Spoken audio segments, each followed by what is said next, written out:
네, 여러분 안녕하십니까, 박재용입니다. 보수의 시선에서 세대를 초월한 공감을 보여드리는 화요일에 더 라커룸을 시작하겠습니다. 오늘도 조갑제TV의 조갑제 대표님 어서 오십시오. 네, 안녕하세요. 개혁신당 이기인 사무총장 어서 오세요. 네, 안녕하세요.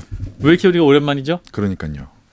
바빴습니까? 추석 연휴를 껴가지고 저희가 격주다 보니까 한 4주, 3주를 좀 오랜만에 보는 것 같아서 더 오랜만인 것 같습니다. 저를 피하신 건 아니었던 걸로 알겠습니다. 자, 이 얘기부터 해보겠습니다. 장동혁 대표가 지난주 금요일이죠. 김인수 최고위원과 함께 윤석열 전 대통령 이제 구치소에서 면회를 하고 왔습니다. 이제 SNS에 본인이 올렸어요. 어제 오전에 면회하고 왔습니다. 그러니까 저걸 토요일 오후에 3시 넘어서니 올린 건데 힘든 상황에서 성령과 기도로 단단히 무장하고 계셨다. 하나로 뭉쳐 싸웁시다. 라면서 이렇게 글을 올렸는데 어떻게 보셨습니까? 이제 드디어 결행을 한 건데 결행치고는 조용하게 한 편이고 눈에 안 뜨이려고 노력을 했는데 이제 이 글을 올렸기 때문에 이게 또 시비거리가 된 것 같아요. 예. 그러니까 우리 하나로 뭉쳐서 싸우자라고 했는데 그러면 윤석열 중심으로 뭉치자는 식으로 이해가 되고 싸우자는 대상이 누구냐는 거죠. 싸우자. 윤석열과 뭉쳐서 싸우면은 싸우는 대상은 대한민국과 헌법을 상대로 싸우겠다는 것 아닙니까? 지금 이재명 정권과 싸워야 되는 입장인데 윤석열과 손잡고는 논리적으로 절대로 이재명을 공격할 수 없거든요. 예. 공격해봤자 그건 헛스윙이 되는데 다만 그동안에 그 사람들 도움을 받아서 또 약속도 했고 했으니까 그렇게 로우 프로파일로 간 것으로 이해할 면은 있다고 생각합니다. 예. 자. 저는 그 장동혁 대표가 약속을 지키기 위해서 갔다라고 그 국민의힘 주변 분들이 그렇게 방송 나와서 말씀하시는 것 같은데요. 근데 전당대회 과정에서 약속을 이제 윤석열 대통령 면회를 가겠다는 것만 있었던 건 아니잖아요. 지방선거도 승리하겠다라는 약속을 분명히 아주 강력하게 했던 걸로 좀 기억이 납니다. 예. 근데 이 시점에서 윤석열 대통령 면회를 간다라는 게 과연 국민의힘에 다가오는 지방선거에서 전략적으로 좋은가라고 봤을 때 저는 아니라고 생각하거든요. 결국 구금되어 있는 윤석열 대통령은 어찌 보면 지금 형벌을 받고 있는 건데 그런 사람을 뭐 인간의 연민이든 동정이든 전직 대통령의 예우이든 간에 지금 시기와 전략적으로는 특히 선거 면에서는 되게 안 좋은 전략이었던 것 같다는 생각도 들고요. 예. 또 이렇게 면회를 가버리면 중도층과 이런 합리적 보수 유권자들의 마음이 돌아올 리 만무하지 않습니까? 또 반대로 강성 지지층의 마음도 저는 얻을 수 없다고 봤던 게 당장 김계리 변호사와 송준호 변호사인가요? 예. 윤석열 대통령 측의 변호사죠. 이런 분들도 당장 왜 일반 접견이냐 특별 접견이 아니라 장소 변경 10분만 만났냐? 네, 30분 만나가지고 이 전직 대통령한테 특별 접견을 허용하지 않는다라는 이 부당함을 알리는 게 훨씬 더 효과적이었다라고 막 SNS 글을 쓰더라고요. 그러니까 강성 지지층한테도 욕먹고 중도층한테도 마음에 들지 않는 결국 이제 정치인이 어딜 어떻게 간다라는 그 자체가 메시지가 되는 건데 참 여러모로 아쉬운 정무적인 판단이 아니었나라는 생각이 듭니다. 예. 또 이분이 그 전직 대통령이었던 분에 대한 인간적인 예의를 다한 것이다. 민주당도 곧 면회할 순간이 올 것이다. 이렇게 얘기했거든요. 이거는 곧 전직 대통령 민주당을 면회할 순간이 올 것이다. 이 전직 대통령이 누굴 것이냐. 이것이 또 논쟁거리인데 두 분이 대답을 안 하시려고 하시는 것 같긴 한데 누구를 특정한 걸까요? 요즘 계속 국민의힘이 예. 이재명 정부를 향해서 비판의 수위를 높이고 있고 예. 또 사법개혁을 빌미로 계속 공격하고 있잖아요. 그리고 재판이 재개돼야 된다라고 하는 공격을 보면 어쨌든 이재명 정부가 정권 후에 임기가 끝난 후에 뭐 재판받고 어떠한 경우에 이렇게 윤석열 대통령과 같은 처지를 맞을 수 있으니까 아마 그걸 내다보고 이렇게 논평하거나 공격하고 있는 것 같은데 적절치 않죠. 일단 윤석열 대통령 면회를 간 것부터 평가를 해야 되는 부분이고 예. 또 당 내에서도 김재섭 의원이라든지 다양한 의원들이 왜 시기적으로 지금 갔느냐 이거 적절치 않다라고 얘기가 나오지 않습니까? 예. 일단 내부의 사정부터 좀 정리를 해야 되는 게 맞다는 말씀을 드리고 싶어요. 예. 자, 그럼 이제 첫 번째 또 이제 부동산 얘기로 넘어가 보도록 하겠습니다. 11호 부동산 대책 이 둘러싼 후폭풍이 굉장히 거센 상황이긴 합니다. 정부 인사들의 발언도 논란인데 일단 이상경 국토부 1차관에 돈이 쌓이면 그때 가서 집을 사라. 이 발언이 이제 뜨거운 감자입니다. 정부가 대출을 옥죄는 상황에서 이 발언이 있었는데 영상 일단 보고 이어갑니다. 지금 살려고 하니까 그런 스트레스를 받는데 만약에 저희가 시장이 안정화되고 그 안정화돼서 집값이 떨어지면 뭐 그 혜택은 당연히 이제 굳이 고려 안 해도 되잖아요. 집값 자체가 내려가 버리니까. 근데 만약에 가격이 유지가 돼도 만약에 오르지 않고 유지가 되면 내 소득이 또 계속 또 벌게 되면 그 돈이 또 쌓이면 또 그때 가서 사면 되거든요. 예. 이상경 국토부 1차관.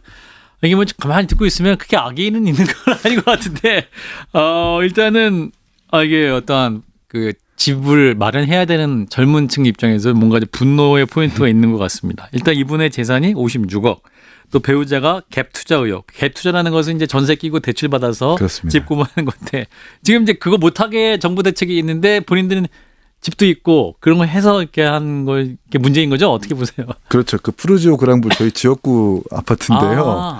33억을 주고 샀고 바로 전세 매수자를 구해서 14억을 받았고 또 최근에 이제 6억 5천만 원 정도 올라가지고 자기 자본이 한 18억 정도로 한 40억 정도의 호가 아파트를 산 겁니다. 배우자분께서. 이거는 전형적으로 갭 투자라고 볼 수 있죠. 근데 저는 이 갭 투자에 대해서 비판하고 싶지는 않아요. 예. 근데 문제는 왜 대출받고 갭 투자라도 해가지고 집을 마련하고 싶은 국민들의 욕구를 예. 투기꾼처럼 추구하느냐가 문제인 거예요. 그게 문재인 정부 때도 마찬가지였었거든요. 네. 본인들은 대출 실컷 받아가지고 집 사서 시세 차익 노려놓고 국민들 대출을 묻게 하는 그때도 주택담보대출 금지시켜놨다가 헌법재판까지 가지 않았습니까? 예. 지금도 마찬가지입니다. 정부 관료들이 전부 이렇게 갭 투자 내지는 풀대출 받아가지고 강남에 똘똘한 한 채 마련해놓고 그러고 있는데 정작 국민들 대출도 묻고 토지 규제도 묻고 하니까 사람들의 기본적인 욕구를 투기로 보는 것이 과연 맞느냐. 전 정책의 고안이라는 게 여기서부터 출발을 해야 된다고 생각하거든요. 예, 조 대표님. 근데 이 부동산 정책은 이 정책을 집행하는 사람은 굉장히 그 수학적으로 해요. 예. 그런데 그걸 받아들이는 사람은 굉장히 감정적으로 반응을 한다고. 그러니까요. 그러니까 예. 이런 발언 하나 나오면은 아하. 이 정책이 엉망진창이 되는 경우가 맞습니다. 여러 번 있었는데 예. 다만 오늘 이재명 대통령 국무회의 발언이라든지 이틀 전에 김용범 정책실장이 한 이야기를 종합하면은 이 정책을 펴는 사람들의 입장을 한번 이해할 필요는 있다는 생각이 들었어요. 예. 김용범 실장의 이야기는 지금 선제적 조치를 취하지 않으면은 이 폭등이 온다는 거예요. 이게 아마 선거 기간과 연결될 가능성을 염두에 두고 일단 예방적 조치를 취했다. 예. 이렇게 하면서 왜 규제 지역을 확대했느냐 하니까 그건 풍선 효과를 막기 위해서 한 것이다. 그러면서 왜 지금 이게 폭등세를 예상하느냐 하니까 뭐 금리 문제라든지 유동성 문제라든지 네. 경기가 잘 되고 있다는 그런 생각 때문에 언젠가는 터질 걸 미리 예방한다는 그게 있더라고요. 예. 그다음에 이재명 대통령 오늘 국무회의 발언은 이런 큰 그림 비슷한 걸 느꼈는데 지금 주식 시장이 막 폭등하잖아요. 오늘도 기록했잖아요. 그죠? 3,800 4천 넘어간다 뭐 이러고 있어요. 그러니까 지금 아마 우리나라에서 주식 투자하는 사람이 한 1,400만 명 되는데 예. 이 사람들을 보면은 주식값이 오를수록 좋잖아요. 그렇죠. 그런데 예. 부동산에 그 돈이 안 가면 그게 주식시장으로 갈 것이다. 이재명 대통령은 그게 주식 부동산에 돈이 묶이는 것을 이 비생산적인 걸로 보고 주식시장에 그 돈이 오는 것을 생산적으로 보는 이런 시각을 가지고 있는 모양입니다. 그러니까 예. 이 정책이 실패하더라도 그거보다 얻는 게 더 많을 것이다. 즉 주식 투자자로부터는 인기를 얻을 것이다 하는 그런 계산도 하고 있는 것 같이 보였습니다. 예. 자, 그래서 말씀하신 대로 이제 이 부동산 대책 여러 가지 이제 뭐 이제 시간이 좀 지나야지 정책 효과에 대해서 얘기를 할 수 있을 것 같은데 이제 서울 전역과 경기도 12개를 규제 지역으로 묶고 대출을 규제했는데 우리 조 대표님은 그래도 이제 그럼에도 불구하고 좀 긍정적인 부분을 생각할 부분이 있겠다. 거시경제적으로. 우리 사무총장님께서. 지금 비주택은 빠졌어요. 그러니까 오피스텔 같은 주거 형태는 빠졌습니다. 근데 또 이제 이렇게 묶어놓으니까 오피스텔 거래가 늘어나고 오피스텔 가격이 올라간다라는 거예요. 서울에서 아파트 보급률이 낮게 나오는 이유가 오피스텔이 한 36만 호가 있는데 여기가 이제 얼마만큼 주거로 쓰이는지가 통계도 안 잡히고 있고 그래서 160만 호 그리고 36만 호 오피스텔이 그렇게 있다라는 겁니다. 근데 이 서울시에서 그러니까 정부에서 요건 빼놓으니까 오피스텔이 오히려 오르는 현상이 지금 벌어지고 있다. 예. 이거 정부가 좀 간과한 부분이 있는 것 같고요. 이번에 이제 35 37개인가요? 예. 규제지구를 묶은 곳이 그 중에 이제 도봉, 노원, 구로, 관악, 금천 이런 데는 지난 33개월 동안 집값이 계속 하락세를 보이고 있었거든요. 예. 집값이 안정화되고 있었다라는 뜻이겠죠.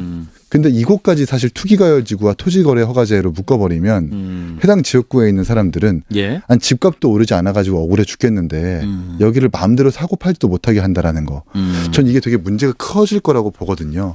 지난 문재인 정부 때도 주담대 대출 묶어가지고 뭐 위헌 논란이 있었지만 정확하게 헌법상 과잉금지 원칙이라는 게 있는 거고 주거 이전의 자유가 있는 건데 이렇게 선제적인 조치를 하는 건 좋아요.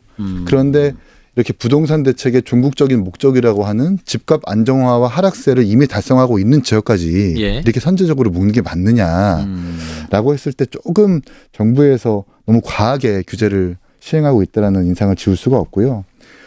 이재명 대통령께서 대선 후보 때 그렇게 말씀하셨어요. 누르고 눌러서 가격이 튀어오르는 이상한 현상을 더 이상 유발시키지 않겠다. 민주당 정부가 집권만 하면 집값이 튀어오르니까 시장을 존중하고 수요와 공급선에서 안정적인 부동산 대책을 펼치겠다라고 약속을 해서 많은 중도의 혹은 보수 유권자들이 야 이제 민주당 이재명 정부가 집권하면은 그래도 문재인 노무현 정부 때와 같은 과오를 답습하지 않겠구나라는 기대 심리가 전 있었다고 보거든요. 예. 그래서 많은 유권자들이 특히 보수표가 그리로 흘러갔다고 생각을 합니다. 근데 지금 결과적으로 문재인 정부 때보다 훨씬 더 강한 규제가 나오다 보니까 아마 이만저만 실망이 장난이 아닐 것 같다는 생각이 드네요.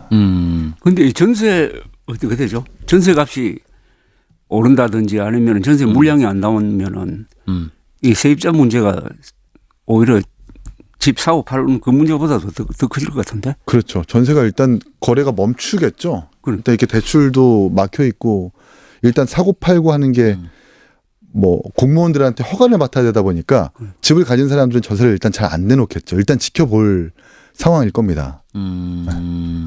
자, 그래서 이제 이번 정책을 두고 이제 뭐랄까요? 문재인 정부의 그 부동산 정책 실패를 답습할 수도 있다라는 얘기도 나오는데 사실은 이제 내년 지방선거 이제 내년 6월이기 때문에 이 기간 안에 뭐랄까 집값의 안정세로 돌아가지 않고 또 가계대출 문제도 이제 심각하기 때문에 이제 대출을 잡으려고 하는 것인데 이런 여러 가지 이제 금융에서도 좀 이상 신호가 계속 나온다면 뭐랄까 경질이 불가피하다 뭐 이런 얘기도 나오는데 어떻게 판단하십니까, 조 대표님? 저는 지난 6월에 저 대책은 일단 성공했잖아요, 그죠? 예, 그리고 이번 10월 15일까지 예. 어떤 정책 수단의 시간을 벌었다고 판단을 하더라고요. 일단 잠재웠고, 그리고 이번에는 완전히 이 과열을 말하자면 시키겠다는 건데 여기에 이제 민주당이 경제 외적인 요인으로 어떤 국민들의 민심이라든지 선거 전략이라는 걸 가지고 이 정책을 바꿀 경우에 나는 실패할 가능성이 더 많지 않을까 그런 생각이 들어요. 그래요. 예. 그러니까 경제 관료들이 장기적으로 어떤 이론과 데이터를 가지고 추진하는 게 그대로 가지 않으면 또 문제가 더 생기지 않느냐 하는 그런 생각도 해봤습니다. 오히려 정책의 연속성과 일관성을 유지하는 게 그렇죠. 뚝심 있게 예. 하는 게 사실 정책이 너무 많았어요. 문재인 정부 때도 그렇게 보면 25번이었어요. 너무 많았기 때문에 사실은 한 번 하고 몇 년을 한번 뚝심 있게 기다려보면서 이 장단기적인 효과가 어땠는지를 한번 시장에 테스트해보는 것도 좋지 않겠느냐 이런 생각도 드는데 선거가 있어요. 근데 그렇죠. 네, 선거가 있어요. 선거 항상 있어요. 문제이긴 한데 그러니까 보유세랑 양도세를 어떻게든 개편하겠다는 말이 좀 솔솔 나오는데 네. 그럴 거면 이렇게 대출이나 토지거래 허가제를 묶지 말고 일단 세제 개편부터 얘기를 했었어야죠. 특히 뭐 주택을 보유한 그 가구 수를 기준으로 보유세를 조정할 게 아니라 종합부동산세를 조정할 게 아니라 네. 전문가들은 이제 뭐 15억 고가 아파트에 대한 현실화 인상률을 좀 높이되 15억 이하의 중저가 아파트에 대해서 가액 그 현실화 비율을 좀 천천히 해도 된다라는 그 대안들이 분명히 있는 거거든요. 예. 이런 부분도 좀 합리적으로 시작했었다면 이렇게 지금 벌써 뭐 패닉바잉이다라는 뭐 보도들도 있는데 이런 부분이 좀 덜 논란이 되지 않았을까라는 아쉬움도 있습니다. 네. 그런데 시간은 충분한 거 아닙니까? 지금 그렇군요. 내년 6월이잖아요. 선거가. 지방선거가 8개월이니까 그 사이에 대혼란이 없다든지 아니면은 성과가 있다든지 하면은 그래 하여튼 고칠 시간이 있다고 봅니다. 저는. 아하. 이거 그러니까 선제적으로 한다는 게 장점이 실패할 때 예. 고칠 수가 있는데 그 타이밍을 놓치면 마지막에 가면 실패할 때 수습이 안 되거든요. 선거를 신경 쓸 수밖에 없겠지만 그래도 이재명 정부가 뚝심 있게 그 공급에 대한 가이드라인은 좀 구체적으로 예. 마련해줬으면 좋겠다. 예. 이 부동산 대책이 있고 나서 그 다음에 이제 정부에서 나온 대책이 각 자치구마다 언제까지 어떻게 공급하겠다라는 구체적인 가이드라인을 발표하겠다라고 계획을 아마 보도를 했더라고요. 예. 문재인 그러니까 이명박 박근혜 때도 보금자리 주택과 뉴스테이라고 하는 그 공급 계획을 상당히 좀 구체적이고 세밀하게 계획했던 걸로 알고 있습니다. 그러니까 실수요자로 하여금 뭐 2년 뒤에 정확하게 우리 동네에 이런 아파트가 지어진다라는 그 정보를 알게 되면 그때부터는 그 아파트를 꼭 사야지 하고 하는 대기 수요가 생기는 거거든요. 거기서 부동산 폭등이 이뤄지지 않는 현상까지 이어지는데 그런 부분들도 잘 우리 정부에서 심려 있게 잘 계획했으면 좋겠다라는 말씀드림이 덧붙입니다. 예, 그 당초 이제 공급 중심으로 얘기를 했었기 때문에 그 공급이 어떠한 공급일 것이냐, 이제 계획뿐만 아니라 구체적으로 어떻게 실행될 것이다, 이 부분 구체적인 디테일, 이 부분에 대한 것들, 이거 세제 개편하는 문제까지 로드맵이 있다면 정책 실패를 벗어날 수 있지 않겠느냐라는 게 두 분의 지적인 것 같습니다. 자, 이어서 국정감사 얘기 좀 해보겠습니다. 이재명 정부 들어서 첫 국정감사인데 9일차예요. 근데 9일차 2주째인데 계속 나오는 이름이 이제 김현지 제1부속실장. 개혁신당에서도 가장 문제제기를 가장 강하게 하고 있는 분이 제 옆에 앉아 계시는데 이기호 총장이 이재명 대통령과 그 김현지 실장의 과거 시절 영상도 올렸습니다. 자, 영상 나갈 때 우리 이긴 사무총장께서 당시 무슨 상황인지 예. 설명을 좀 어떤 당시의 영상인지 설명해 주십시오. 영상 네. 좀 들어볼까요? 아이고. 2005년 3월 25일 날 성남시의회 본회의장 앞이었는데요. 2005년. 예, 이제 21년 전이었죠. 20년 전이었죠. 네. 그때 당시 이제 이재명 변호사와 저 김현지 지금 소리 지르고 있는 사람이 김현지 한 부속실장입니다. 아, 예. 성남시립의료원 조례를 이제 시민조례라고 해가지고 몇만 명 이상의 서명을 받으면 의회에 제출할 수 있는데 그걸 통과시켜달라고 의회에 이제 들어오셔서 예. 그걸 압박하는 그 과정. 그 과정에서 저 장소가 이제 국회로 따지자면 국회의원들이 앉아있는 그 플로어에 통하는 분인데 예. 의회 직원들이 여기 말고 뒷문으로 들어가시라라고 했는데 그걸 한사코 거부하다가 이렇게 몸싸움이 벌어지는 그 현상 그 장면을 저렇게 담겨 있었던 거거든요. 네. 누가 저렇게, 그러니까 누가 반대하고 누가 찬성하는 상황에 저렇게 갈등이 있었던 거. 이재명 당시 시장 측에서는 이미 그러면. 그 전날 상임위원회에서 보류 조치가 돼가지고 이제 이재명 변호사와 이 김현지 당시 이제 사무국장이 예. 본회의 지금 하지 말고 다시 상임위 열어가지고 심의하세요. 라고 강하게 이제 압박했었던 상황. 이미 시의회 여야 할 것 없이 시의회는 보류하고 시립의료원이 좀 더 어떻게 세금을 얼마나 뭐 가져갈 것인가, 예. 효율적으로 활용될 것인가를 좀 심도 있게 논의하자라는 그런 상태였어서 계속해서 이제 이재명 변호사, 김현지 실장이 압박하고 있는 수순이었죠. 네. 그러면은 이재명 당시 변호사와 김현지 실장을 막는 사람은 누구예요? 의회 직원들이었습니다. 의회 직원들. 네. 의회 직원들 이렇게 세게 막아요? 의회 공무원들이 네. 두 분을? 그러니까 의회 규칙에 따라서 네. 거기가 보안시설이다 보니까 국가 보안시설이다 보니까 예. 들어가면 안 되는 곳이에요. 그러면 의회 규칙을 두고 안 막으면 또 그분들은 징계를 받기 때문에 예. 마음대로 들어올 수가 없으니까 들어오지 마세요라고 했는데 예. 머리 뜯고 예, 수첩으로 뭐 머리 때리고 이러면서 저런 해괴한 장면이 연출이 된 겁니다. 그러니까 의회 직원들과 뭐 당시 의회 의원들도 있었겠네요. 의원들은 없었습니다. 아, 저기 저 네, 상황에 이미 들어갔었어요. 아, 그렇군요. 예. 아무튼 이제 복잡한 상황이긴 했던 것 같은데 조 대표님 어떻게 보셨습니까? 근데 그 이후에 고발을 안 했는가요? 이제 저 사건으로 고발이 돼서 네. 이제 이재명 당시 변호사가 특수공무집행 방해와 그렇죠. 고용물 손상으로 이제 벌금을 받았죠. 네. 예. 저는 저 영상을 보면서 완전히 그 동지적 관계라는 생각이 드네요. 그러니까 이재명 변호사하고 김현지 김현지 실장 실장. 예. 저렇게 어려움 속에서 같이 싸우잖아요. 그렇죠. 그러면 예. 두 사람의 인간관계가 굉장히 끈끈하겠다는 생각이 듭니다. 예. 잘 나갈 때 싸운 게 아니라 굉장히 어려울 어려울 때 때. 싸웠으니까 그 정은 오래 갈 것 같다는 그런 생각이 드는데 예. 근데 요사이 이 언론에 제일 많이 등장하는데 저래 뭐한 사람이냐 그게 이제 주로 이야기가 나오고 예. 근데 딱 부러지게 뭐가 문제냐 했을 때는 잘 잡히는 게 없는 것 같아요. 그러니까 그 뭐가 문제예요? 국감에 안 나오는 거 예. 그거 말고는 그러니까 문제는 여러 가지를 나열할 수가 있는데 예. 문제가 없어도 국감에 나와서 그렇죠. 점검을 받으라는 거예요. 그렇지 않습니까? 꼭 예. 국정감사가 예. 문제가 있는 공무원들만 나오는 것은 아닙니다. 그래서 총무비서관이 수십 년 동안 발언대에 서진 않았지만 끝까지 배석을 했었던 거죠. 예. 그래서 김현지 실장이 그리고 이 논란은 사실 야당이 야기시킨 게 아니라 여당에 의해서 이 논란이 촉발됐다고 좀 보거든요. 왜냐하면 총무비서관 나온다. 100% 나온다라고 우상호 정무수석도 그랬었고 예. 박 전 의원도 안 나온다고 안 했다. 라고 하면서 국민들에게 나온다라는 것을 기대감을 분명히 불어줬거든요. 예. 그런데 요즘 갑자기 최근에는 박 전 의원님이 이거 정쟁이 됐으니까 안 나온다라고 말을 바꾼 것 아닙니까? 야당은 사실 가만히 있었었는데 여당에서 이렇게 메시지에 착오가 있다 보니까 이런 좀 사태가 벌어진 게 아닌가 싶고요. 문제를 지적하자면 되게 많아요. 경기도청 때 비서관 하면서 뭐 예. 배소연 씨한테 경기도청 도지사 컴퓨터에 있는 파일을 밀어라라고 한다든지 아니면 뭐 얼마 전에 백광현 씨라고 하는 전 민주당 당원이 녹취를 공개했었던 것처럼 예. 500억 선거에서 300억 펀드하고 이게 자금을 마련한다라는 녹취가 이제 공개가 됐거든요. 예. 그때 당시 이제 김현지 씨가 공무원이기 때문에 공무원이 선거에 개입하면 안 되는 겁니다.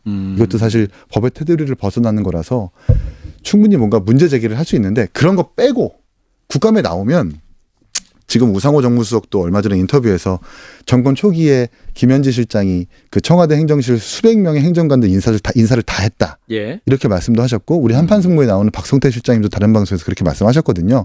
그게 과연 권한을 넘는 월권 행위는 아닌지 점검해 볼 수 있는 거고 또 뉴스타파에서도 최근에 이제 막 뭐 특활비로 끝자리 안 맞으니까 이재명 대통령실에서 특활비 쓰는 게 문제가 있다라는 식으로 연재 보도하고 있는데 예. 그 특활비를 총괄하는 곳이 총무비서관입니다. 이제 총무비서관 발언 때 나와가지고 이 보도에 대해서 사실이 맞느냐 아니냐 따져볼 수 있는 거거든요. 예. 근데 자꾸 민주당이 무리하게 자꾸 두둔하고 안 나오려고 하다 보니까 오히려 존재감을 더 키워주고 있는 것 아닌가 그런 말씀도 드립니다. 그렇군요. 이제 이기 사무총장이 또 하드에 갖고 있던 영상을 공개하신 거잖아요. 그렇습니다. 또 있습니까? 또 되게 많은데요. 이게 꼭 좋은 현상은 아니에요. 이렇게 영상을 자꾸 공개하고 하는 게 결국 저도 뭐 대의의 차원에서 국민의 알 권리를 보장하겠다고 공개를 한 건데요. 예. 결국 과거의 이야기지 않습니까? 그렇죠. 국민들이 진짜 궁금해하는 건 김현지 씨가 직접 나와서 나라의 녹을 먹는 공무원이고 공복인 만큼 성실하게 나와가지고 답변하기를 바라는 거지. 과거의 영상을 자꾸 파묘해가지고 뭐 영상 보여주고 그걸 가지고 뉴스화하고 저 이런 건 저도 원하지 않거든요. 그러니까 예. 민주당에 촉구하는 바입니다. 김현지 씨가 나올 수 있도록. 그리고 또 운영위의 상임위원장이 김병기 원내대표다 보니까 예. 야당에서 좀 민감한 질문을 하면 민주당에서 막을 수 있는 거거든요. 그러다 보니까 그 의정 주도권은 민주당이 가지고 있으니 너무 부담스러워하지 말고 나오게 하시라는 말씀 드리고 싶어요. 근데 국민의힘에 이제 막 그 각 당, 각 지역 상임 뭡니까? 당협위원장들이 플래카드에 김현지 제보 받습니다. 아이, 그건 뭐 하는 짓입니까? 아니, 이게 저도 오늘 아침에 봤는데 그렇게까지 해야 되는 거예요? 아니, 제보. 그 정도 현수막에다가 현지 제보센터 이건 완전 그러니까, 오바고요. 네, 현지 말도 안 되는 제보센터에서, 거고. 야. 차라리 뭐 캄보디아 제보센터라든지 그러니까. 네. 불법으로 그 취업해가지고 피해를 본 경험이 있는지 아니면 정말 민주당을 뭐 공격하기 위해서는 뭐 부동산 대책 제보센터라든지 좋네요. 이렇게 해야지. 좋네요. 뭐 네. 현지센터라든지 뭐 이런 거는 정쟁을 국가화하겠다라는 거잖아요. 그러니까 오히려 또 그렇게 나오니까 민주당 더 안 하겠다고 또 그러니까 빌미도 주는 거기서 살짝 거니까. 이제 낄 때 끼고 빠질 때 빠져줘야 되는 건데 네. 계속 끝까지 가니까 그런 그러니까. 정부적 감각이 아쉬운 거죠. 그러니까 서로 지금 양보할 수 없는 상황까지 와버려서 이게 지금 전혀 생산적이지 않은 질의와 논쟁인데 계속 진행되고 있어서 좀 안타까운 상황인 것 같습니다. 자, 법